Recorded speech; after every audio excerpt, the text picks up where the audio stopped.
बोली श्री कृष्ण कन्हैया लाल की जय। प्राणनाथ प्यारे की जय। बाबा जी दयाराम साहेब आपकी सदा ही जय। साक्षात श्री अक्षरातीत धामधनी श्री राजी महाराज के चरण में स्मरण नमन वंदन करते हुए, संत गुरुजनों के चरणों में प्रणाम करते हुए, आप सभी सुंदर साथ को मेरा सादर प्रणाम। प्रणाम सुंदर साथ जी। आप सभी सुंदर साथ जी हमारे निजानंद संप्रदाय का एक मुख्य विषय श्री तारतम, इसके महात्म्य के विषय में आप अनजान तो नहीं है, परंतु मेरी आत्मा की जिज्ञासा ने जहाँ तक तारतम को समझ पाया, इस भाव को आप सभी सुंदर साथ के समक्ष में रख रहा हूँ। आज भी इसी प्रसंग को लेकर के मार्फत सागर के कुछ चौपाई इतनी गहराई में तारतम की महिमा को यहाँ वर्णन किया महामती प्राणनाथ जी महाराज ने मार्फत सागर की इस चौपाई द्वारा। तो इस प्रसंग को आज आप सभी सुंदर साथ को मैं सामने रख रहा हूँ। मार्फत और क़यामतनामा, ज्ञान और विज्ञान का ये पराकाष्ठा है। ये परब्रह्म परमात्मा के चरण में पहुंचाने वाला ऐसा ज्ञान को मार्फतीय ज्ञान कहते हैं। संसार में ऐसे ज्ञान कहीं भी नहीं मिलता, जो ज्ञान को तारतम के माध्यम से स्वामी श्री प्राणनाथ जी महाराज ने यहाँ अवतरण कराया। सृष्टि के विषय में आज अनेकों विद्वान ज्ञानी जनों ने अनेकों मंतव्य दिया, परंतु ये केवल सूक्ष्म सूक्ष्म एक कारण का वर्णन किया। महाकारण के विषय में किसी को भी पता नहीं है। महाकारण स्वरूप उस परब्रह्म परमात्मा श्री राजी महाराज, श्यामा जी, उन ब्रह्मात्मा, उन सखियों के बीच में जिस वार्ता के वजह से इस संसार रूपी खेल का प्रारंभ हुआ, ये तो केवल श्री राजी महाराज ही जानते हैं, और ब्रह्म प्रियाय और श्यामा जी के सिवाय और संसार में ये सृष्टि के महाकारण किसी को भी पता नहीं है। सृष्टि से पहला जब न उपजो मोहंकार, नहीं निराकार, नहीं निर्गुण, ना निरंजन, ना ईश्वर, ना मूल प्रकृति, कुछ भी सृष्टि नहीं हुआ था, तो उस समय एक अनादि शाश्वत परब्रह्म परमात्मा श्री राजी महाराज, श्री राजी महाराज की आह्लादनी शक्ति श्यामा जी, श्यामा जी के आनंद अंग सखियाँ 12,000, 25 पक्ष परम धाम, खूब खुशहाली प्रकृति आदि कायम था, अखंड था। उस अखंड दिव्य परम धाम में राजी, श्यामा जी, सखियाँ उस खिलवत में रह करके इस खेल में आने से पहले जो वार्ता हुई,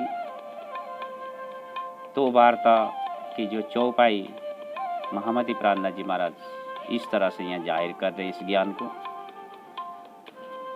हुई मजकूर अरस में सो सब वास्ते शक, अर्श हक हादी रूहे ये साहिबी बुजरक। परम धाम इश्क की भूमि है, कण कण में इश्क भरा हुआ है।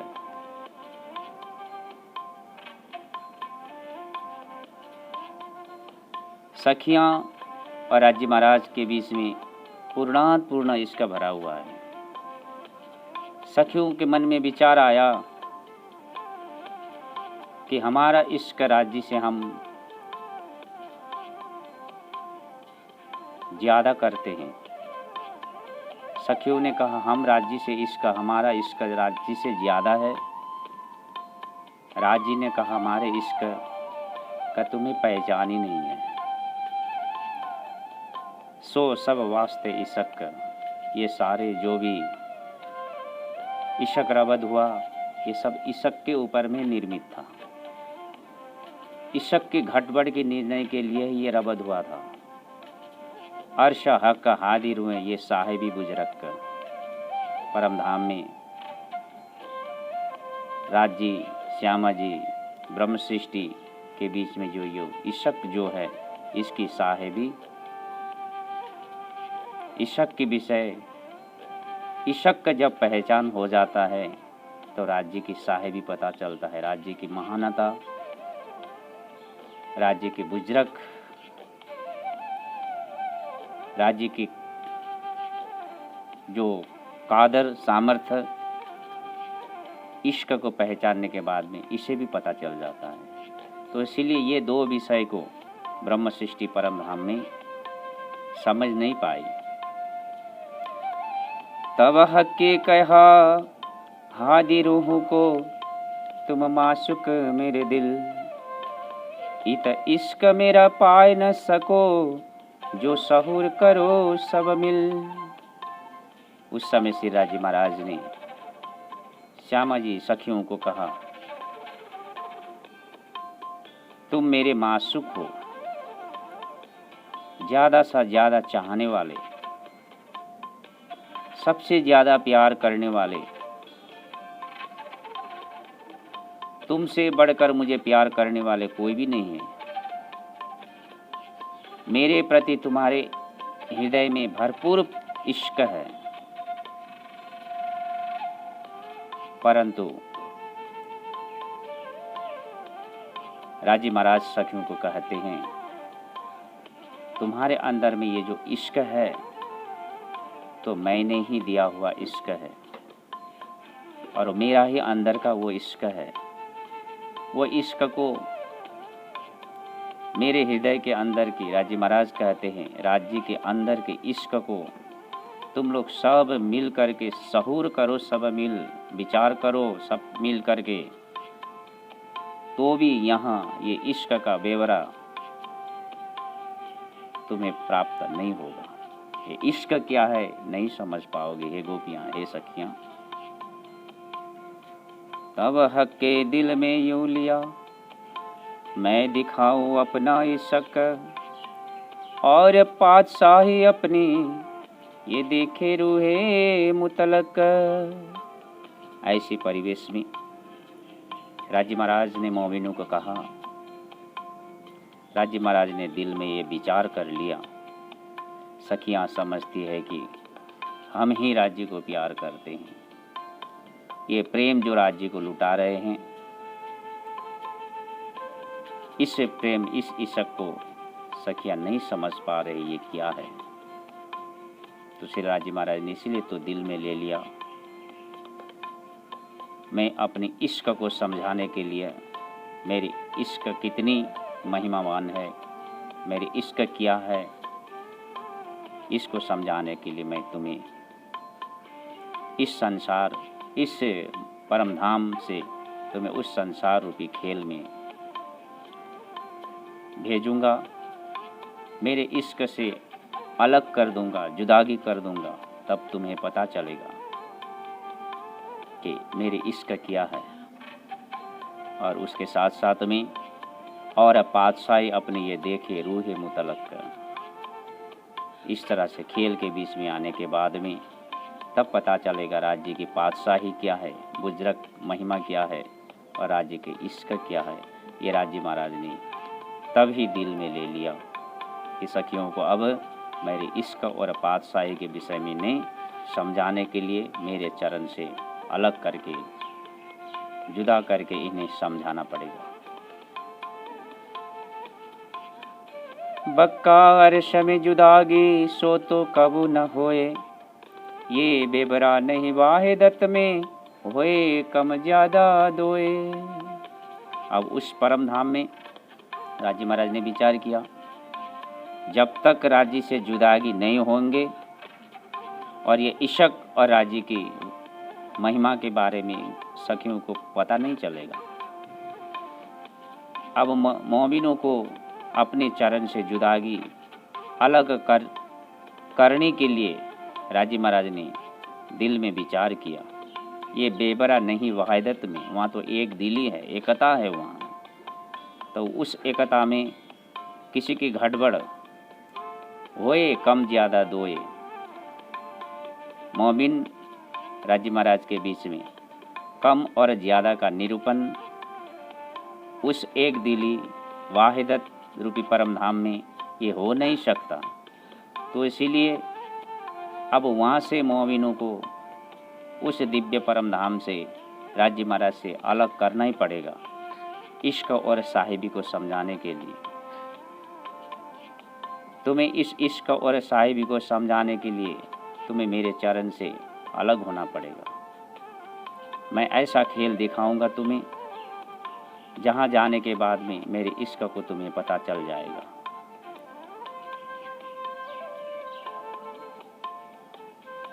तब राजी महाराज ने कहा, तो इस तरह से मैं तुम्हें ऐसे जुदागी का खेल दिखाऊंगा। राजी महाराज ने फिर सखियों को कहा, मैं छिपाऊं तुमको बैठी पकड़ कदम, मैं छिपाऊं तुमको बैठो पकड़ कदम, तुम्हें इसके से पाओगे आए मिलो माहे दम।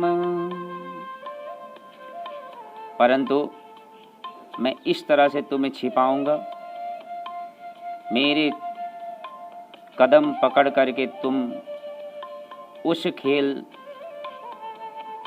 में चले जाओगी, उस खेल को देखने लग जाओगी मेरे कदम तले बैठे बैठे। परंतु यहाँ परम धाम के शरीर में तुम्हें कुछ भी पता नहीं चलेगा कि तुम राजी महाराज के चरण में बैठे हो। इस तरह से तुम्हें मैं खेल दिखाऊंगा।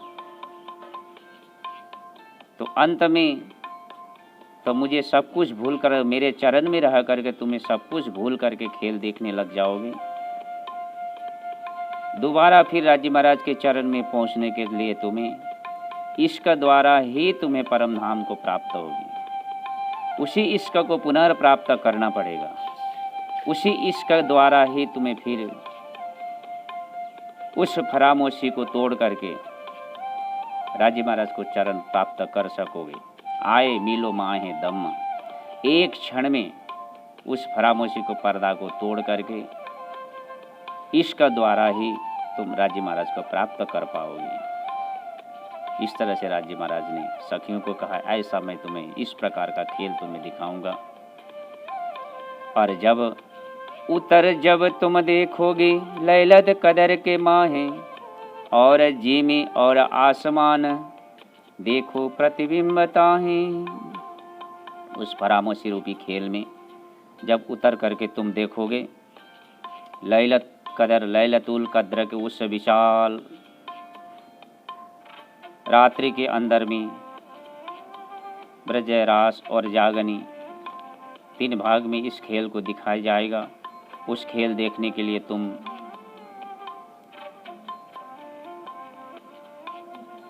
आत्मिक तन द्वारा तुम खेल में चले जाओगे। और जीवी और आसमान, वहाँ आकाश, वायु, अग्नि, जल, पृथ्वी से बने हुए सारा नश्वर संसार का रचना होगा। और ऐसे संसार में तुम भी नकल तन को धारण करके उस संसार रूपी खेल देखने के लिए जब जाओगे। इस तरह से राजी महाराज ने कहा। तो ये सुन करके सखियां कहती है, फरामोश क्यों होयसी, क्या जुदे होसी माहे खेल, तुमको क्यों हम भूलेंगे, ये कैसी है कदर लेल। ये फरामोशी क्या है? क्या आपसे हम जुदा हो जाएंगे खेल में? जब हम खेल देखने चले जाएंगे तो आपसे हम अलग होना पड़ेगा? नहीं, ऐसा हो नहीं सकता। आपको हम कैसे भूल सकेंगे? ये कैसे लैलत कदर है, जो कि आपको भी हमें भुला दें राज्य से, हे धामधनी। तो ऐसा कैसे ये फरामोशी है? राजी से सखियों ने प्रश्न किया। राजी कहते हैं, तित कानु सुने जाएंगे ये जो 14 तबक, कोई हमारे अर्श की तरफ न पावे हक। ऐसे फरामोशी के खेल में जाओगी तुम, तो उस फरामोशी खेल में ऐसे तो राज्य के विषय में, राज्य के बातें करने वाले वहाँ कोई नहीं रहेंगे। अर्श परम धाम की तरफ की बातें कोई करेंगे ही नहीं। दुनिया की बातें, नारायण की बातें, ब्रह्मा विष्णु त्रिदेव की बातें, नश्वर संसार के विषय में सब सुनेंगे। परंतु यहाँ उस दिव्य परम धाम की राज्य की लीला, अखंड परम धाम की बातें कोई भी वहाँ बोलने वाले कोई भी नहीं सुने जाएंगे, कोई भी नहीं सुनाने वाले होंगे। ये जो 14 तबक, उस 14 लोक के अंदर में कोई भी इस तरह कोई हमारे अर्श की तरफ न पावे हक। उस सत्य परमात्मा श्री राजी महाराज के तरफ कोई भी इस तरह से बोलने वाले नहीं होते हैं। कोई आप न चीने ही ना चीने हक वतन। हे ब्रह्म प्रियाएं, आप भी इस तरह से संसार में जाओगे, उस फरामोशी खेल में फरामोशी का तन धारण करोगे, और फरामोशी का तन धारण करने के बाद में राज्य की तरफ बिल्कुल तुम्हें जरा सा भी होश में नहीं रहेगा। कुछ भी बात, एक शब्द भी तुम्हें परमधाम राज्य की तरफ की याद नहीं आएगी उस समय, और कोई कहने वाला भी वहाँ कोई नहीं होगा कि परमधाम के विषय में कोई तो सुनाए। तो इस तरह से उस संसार में इस तरह का तन धारण करके तुम रह जाओगी। कोई आप न चीने ही, वहाँ कोई अपने आप को भी कोई नहीं पहचानते। मैं परमधाम से आई हूँ, मेरा घर परमधाम है, अक्षरातीत धामधनी मेरे धनी है, कुछ भी पता नहीं चलेगा। हे मोमिन ब्रह्म प्रियाओं, ना चीने हक वतन, राजी महाराज की भी कोई भी नहीं पहचानेंगे। राजी महाराज को पहचानने वाला भी वहाँ कोई नहीं रहेगा। ना चीने इन जीमी के ऊपर खड़ा है किन्ना, इस जमीन को भी नहीं पहचान पाएंगे संसार क्या है, जो कि ये संसार की सृष्टि राजी महाराज के हुक्म से हुआ। राजी महाराज के हुक्म से ये जमीन खड़ा है, सृष्टि खड़ा है, जिनके ऊपर में खड़ा है, जिनके कारण से सृष्टि हुआ, उन सर्जनहार को कोई भी नहीं पहचानेंगे। जानने के लिए उस तरफ उनका दृष्टि भी नहीं फिरता, क्योंकि फरामोशी ने इतना भुला देता है कि संसार को ही सब कुछ मान करके इस संसार में आग, पानी, लोहा, पत्थर, गोबर आदि को पूछ करके इसे कोई भगवान मान करके, अक्षरातीत धामधनी मान करके इन्हीं को पूछ करके दुनिया में मग्न रह जाती है। इस तरह से ब्रह्म प्रिय संसार में तुम्हारा भी हालत ऐसा होगा।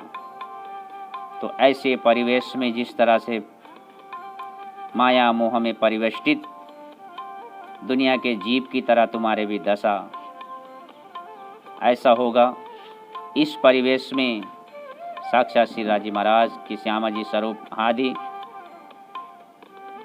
मेरे ही शब्द को लेकर के संसार में तुम्हें जा करके समझाएंगे। रन्ना जी कहते वाणी में, हादि मीठे सुकन हक के कहेगा तुम्हें रोए रोए, तुम भी सुन सुन रोए सी पर होश में न आवे कोई।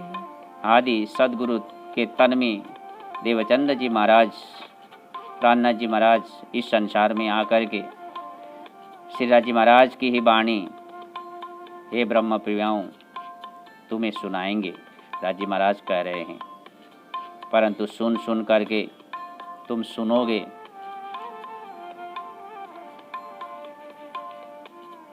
साक्षात सदगुरु धामधनी प्राणनाथ जी महाराज ब्रह्म प्रियाओं इस तरह से माया में भूले हुए देख करके, ब्रह्म प्रियों के दुर्दशा को देख करके रो रो करके ये वाणी को सुनाएंगे। राज्य को हृदय में रख करके राज्य के इश्क को भर करके रोते हुए तुम्हें वाणी को सुनाएंगे। सुनने देर तक तुम्हें परम धाम की उस राज्य महाराज को याद आ करके तुम भी रो रो करके सुनोगे, परंतु फरामोशी इतनी मजबूत होगी, ये फरामोशी ने तुम्हें जागृत होने के लिए वहाँ कभी भी नहीं देगी। हमेशा तुम्हें विवश करके रख देगी कि तुम्हारा किसी प्रकार से भी जागरण न हो। अक्षरातीत धामधनी की इस वाणी को सुन करके भी तुम्हें जागृत होने के लिए इस तरह से माया फरामोशी तुम्हें बाधा करेगी। प्यारे सुंदर साथ जी, ऐसे महिमामय बातें उस खिलवत में जो राज्य महाराज ने सखियों के बीच में जो भी बात कहा था, आज इस जागनी ब्रह्मांड में महामती प्राणनाथ जी वाणी के अंदर में आकर के जाहिर कर रहे हैं। ये बात न तो वेद वेदांत शास्त्र पुराण कुरान आदि में मिलता है, ये बात केवल संसार में इस 28वें कलियुग के अंदर में तारतम के ज्ञान से ही स्वामी श्री प्राणनाथ जी महाराज यहाँ जाहिर कर रहे हैं। जो चीज़ संसार के किसी भी शास्त्र पुराण में न मिला हो, ऐसे विषय को आज तारतम ने संसार में जाहिर कर रहा है। तो तारतम का महत्व कितना है, तो वाणी के प्रत्येक चौपाई को उठा करके देखें तो ये तो केवल तारतम की महिमा के कारण से इतनी गहराई में डूब करके महामती प्राणनाथ जी महाराज वाणी को यहाँ जाहिर कर रहे हैं। अक्षर अक्षरातीत की पहचान के एक एक शब्द महामती प्राणनाथ जी महाराज यहाँ रख रहे हैं, केवल तारतम की महिमा के कारण, तारतम की बुजरकी के कारण ही। तो प्यारे सुंदर साथ जी, आज मैं इस विषय को ज़्यादा आगे न बढ़ा करके मार्फत किताब के ये पहला प्रकरण का ये संवाद आप सभी सुंदर साथ के बीच में रखा। इन संवाद ने भी तारतम के ही महिमा को वृद्धि करता है। तो इन्हीं दो शब्द के साथ मैं आज आप सभी सुंदर साथ से विदा ले रहा हूँ। मेरी वाणी को यहीं मैं विराम दे रहा हूँ, साथ में आप सभी सुंदर साथ से भी मैं विदा ले रहा हूँ। बोली श्री प्राणनाथ प्यारे की जय। प्रणाम सुंदर साथ जी।